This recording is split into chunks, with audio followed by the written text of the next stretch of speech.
아침에 바울은 제자들을 불러 보낸 후에 작별하고 떠나 마게도냐로 가니라.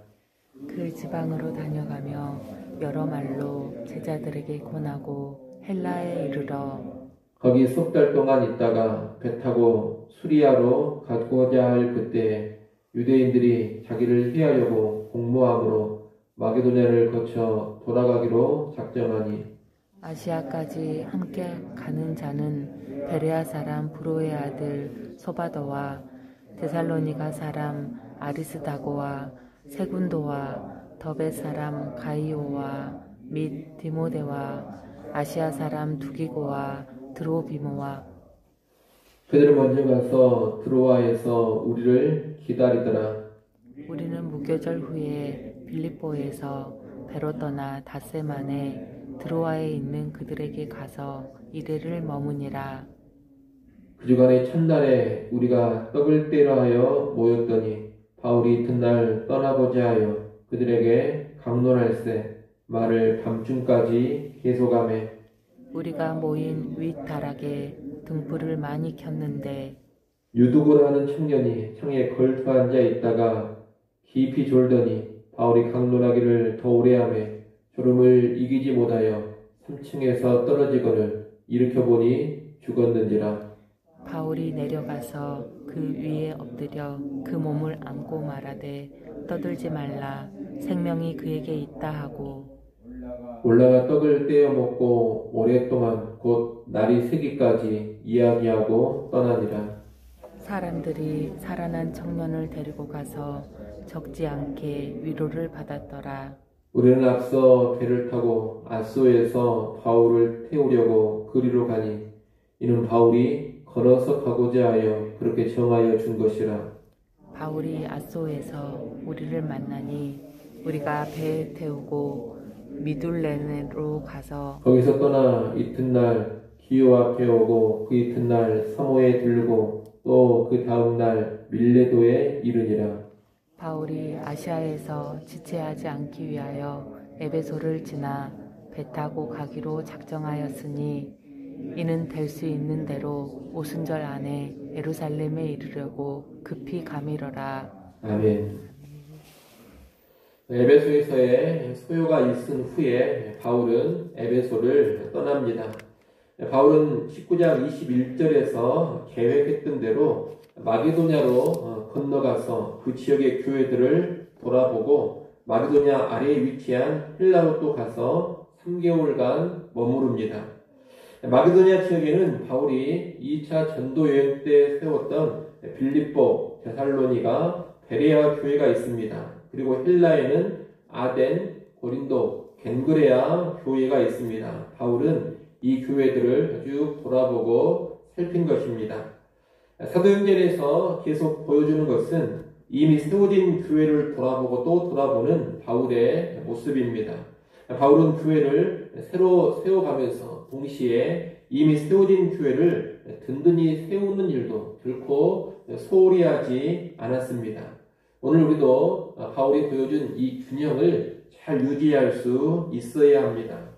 교회를 새로 세워나가고 개척해 나가는 것도 참으로 중요하고 필요합니다. 더불어 이미 세워진 교회들을 견고하게 세워가는 일도 너무나도 중요합니다. 이 둘을 함께 잘 감당해야 건강한 복음 사역이 이루어지는 겁니다. 그러니 바울의 모습을 본받아서 오늘 우리도 새로운 교회들을 세워나가는 일과 더불어서 이미 세워진 교회를 더욱 든든하고 견고하게 세워나가는 그런 사역에 들어질 수 있어야 하겠습니다.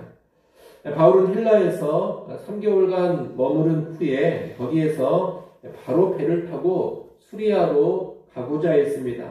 하지만 유대인들이 바울을 해치려는 음모가 있어서 그 경로를 포기합니다. 대신 헬라에서 다시 마게도냐로 올라가 수리아로 가는 것으로 계획을 변경합니다. 4절에 보면 마게도냐를 거쳐 아시아로 가는 여정에 함께하는 사람 7명의 명단이 나옵니다. 이 7명은 바울과 함께 예루살렘 교회로 갈 사람들인데 이 안에는 이방 교회의 대표들도 속해 있습니다. 바울은 이방 교회들에 섞어둔 구제헌금을 예루살렘 교회에 전해주려고 하는데 이 일에 바울과 함께하는 이방교회 대표들이 있었던 겁니다. 바울이 이 이방교회 대표들을 동행케 하는 것은 구제헌금의 관리를 더욱 투명하게 하려는 의도입니다. 이방교회가 거둔 구제헌금을 바울이 사사로이 써버렸다, 이런 오해라든가 의혹이 생기지 않도록 이방교회 대표들과 함께 구제헌금을 예루살렘 교회에 전달하려고 하는 겁니다. 아울러 이방인 대표들을 유대인 교회인 예루살렘 교회로 데리고 가서 이방인과 유대인의 하나됨을 더욱 극적으로 이루고자 하는 그런 의도이기도 합니다. 이방인 교회 대표들이 구제헌금을 가지고 와서 유대인 교회인 예루살렘 교회에 전달을 한다면 이방인과 유대인이 예수 안에서 한 형제라는 것을 더욱 강력하게 드러낼 수가 있습니다. 그래서 바울은 이방인 교회의 성도들을 데리고 예루살렘 교회로 가는 겁니다. 우리는 여기서 조금의 유혹이나 오해가 발생하지 않도록 헌금을 철저히 관리하는 바울의 모습을 보게 됩니다. 또한 이방인과 유대인 교회의 하나됨에 특별한 관심을 가지고 있는 바울의 모습도 보게 됩니다.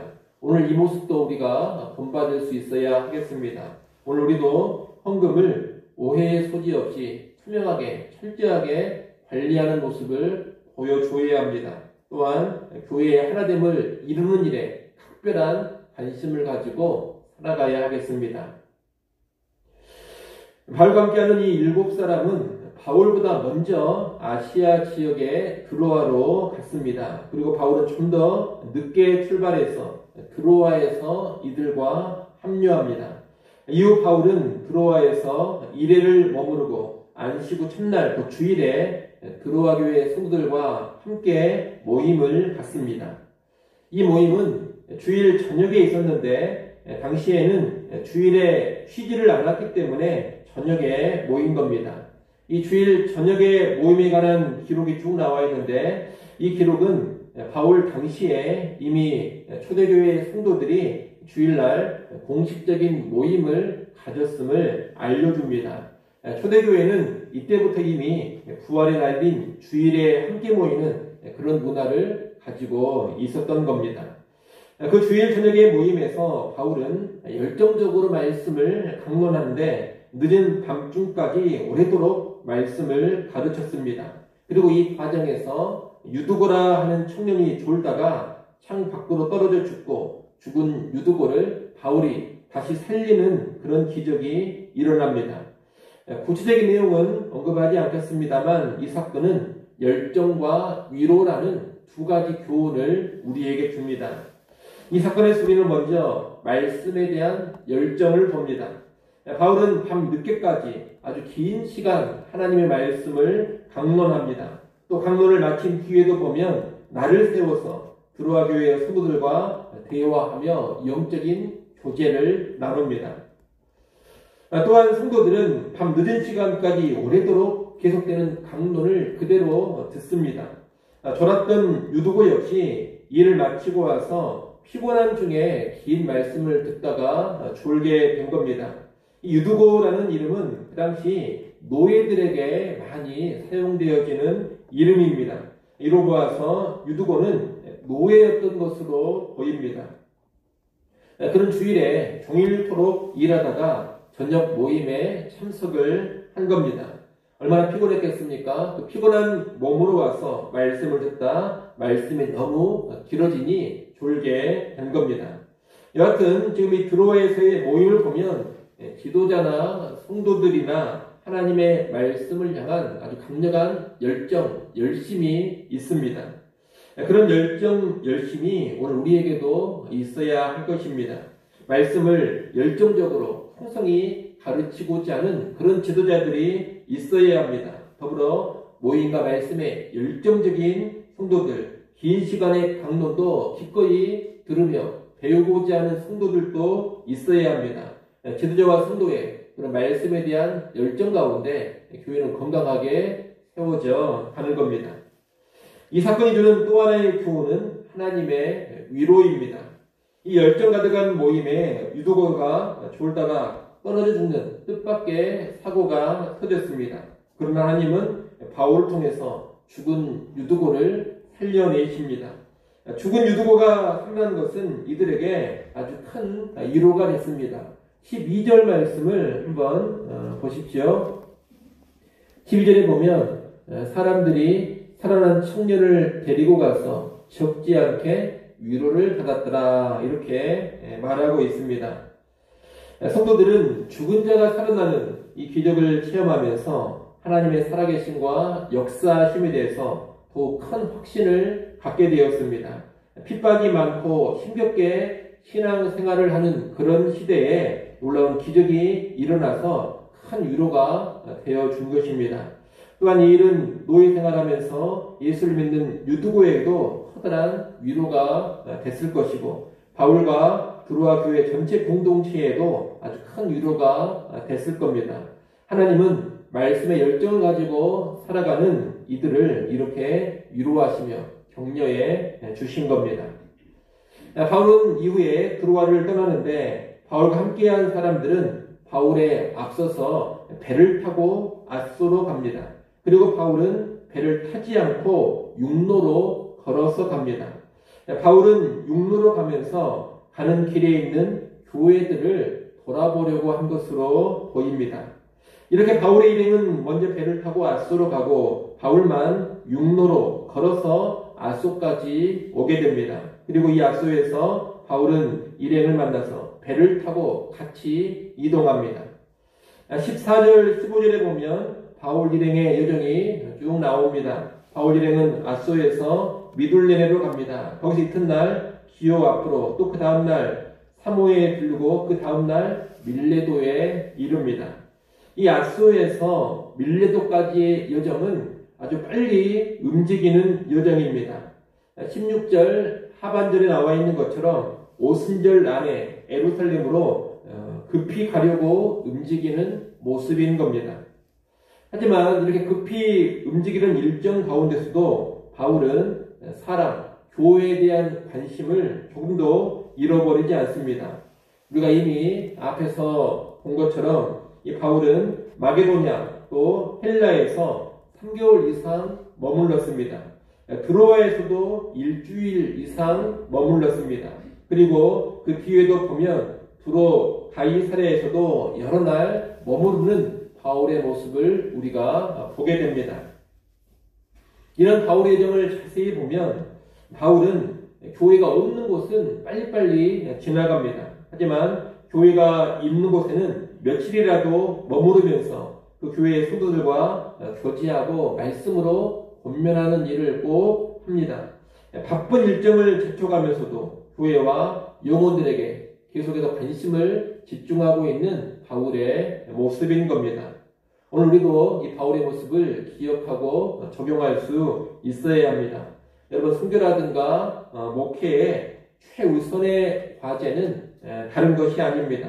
복음으로 사람을 살리고 말씀으로 사람들을 회복시키고 세워가는 것입니다. 다른 일에 밀려서 이렇게 사람을 살리고 사람을 세우는 일이 늦어진다면, 등한시한다면 이런 사역은 실패하는 사역이 되는 겁니다. 아무리 다른 바쁜 일들이 있다 하더라도 사람을 뒷전으로 미뤄서는 안 됩니다. 하나님의 사역의 최우선은 사람이 중요한 관심사가 되어야 하기 때문입니다. 여러분, 이것을 명심하시고 언제나 사람을 살리고 세우는 일에 우선순위를 두시고 최고의 관심을 주시기를 바랍니다. 다른 바쁜 일이 있다 해서 절대로 사람을 미루시지 마십시오. 사람 살리고 사람 세우는 일에 우선순위를 두고 살아갈 때 하나님이 가장 기뻐하시는 사역이 될 것이고 또한 건강한 사역이 될 겁니다. 바울의 모습 다시금 기억하면서 사람에게 초점 맞추고 사람에게 집중하는 그런 교회, 그런 성도들 다 될 수 있기를 소원합니다. 이제 말씀을 정리하겠습니다. 우리가 오늘 에베소를 떠나서 밀레도에 이르는 바울의 길고도 복잡한 여정을 간단하게 봤습니다. 이 여정은 지금 예루살렘으로 가는 여정의 일부입니다. 현재 바울의 궁극적 목적지는 어디냐? 예루살렘입니다.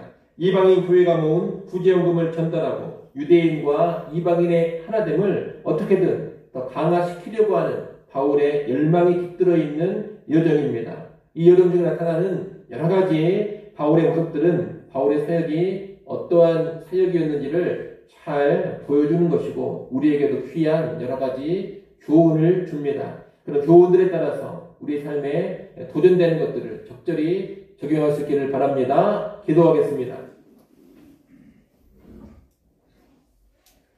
하나님, 에베소에서 밀레도에 이르는 바울의 여정을 보았습니다. 복음과 말씀에 대한 바울의 열정과 헌신, 물질에 깨끗하고 사람에게 집중하는 바울의 사역을 우리가 보았습니다. 이런 바울의 사역을 기억하며 본받게 하여 주옵소서. 우리의 사역도 복음의 열정적인 사역, 말씀의 열정적인 사역이 되게 하시고 바르고 깨끗한 사역 되게 하여 주옵소서. 그리고 사람을 앞세우며 사람을 귀히 여기는 사역 되게 하여 주옵소서. 하나님 이 시간 또 하나님 앞에 나아오게 하시고 기도할 수 있게 하셔서 감사합니다. 주님 존전에 나왔사오니 하나님과 친밀히 교제하는 복된 시간 되게 하여 주시옵소서. 기도하는 이 시간을 통하여서 하나님과 더 깊이 있는 관계로 들어가게 하시고 위로부터의 능력을 덧입게 하여 주시옵소서. 오늘 하루도 나의 날이 아닌 주의 날인 것을 기억하게 하시고 주님과 동행하며 승리하는 한날 또한 주께 영광 돌리는 한날 되게 하여 주옵소서. 예수님의 이름으로 기도드리옵나이다. 아멘.